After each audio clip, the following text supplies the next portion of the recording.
We've dropped the price on this contemporary sofa, now just $5.95 in your choice of colors. And for the ultimate in comfort, this Ashley sofa is covered in a rich soft leather, price dropped to just $9.98. Look for price drop alert tags and save now at Mathis Home. The Barnes firm has years of experience handling thousands of car crash cases. We will give you the support you need and help to get the best result possible. Now at 5, a Lakers legend, NBA Hall of Famer Jerry West passes on. A look back at his life, legacy, and reflection from the legends who knew him. Plus, too many traffic stops. The LAPD is trying to whittle down the amount, and some activists say it's been a long time coming. Our I-Team explains. And if there wasn't video, this woman would have a hard time explaining what happened, but there is video. She was chased by a coyote. The news at 5 starts now.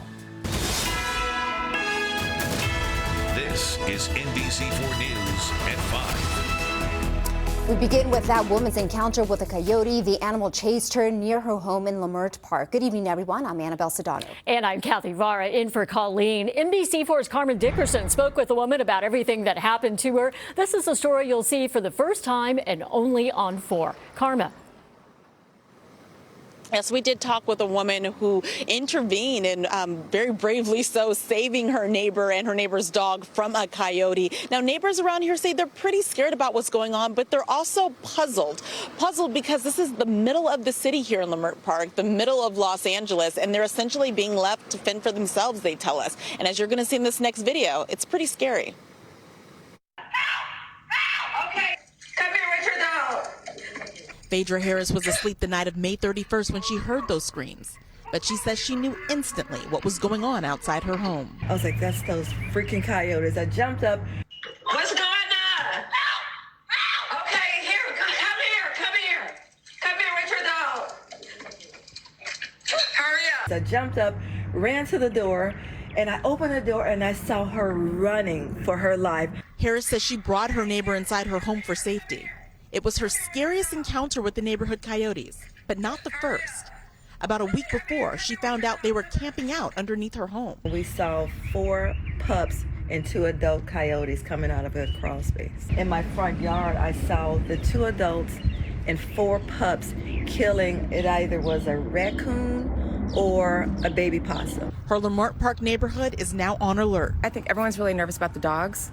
I'm nervous about walking them. As people bring their dogs in and look around carefully before going out. There was somebody walking down the street and the coyote came and let him pass. All while trying to make sense of their new neighbors. We don't live in Idlewild. We don't live in a canyon. Lamert Park, not really what you expect to find.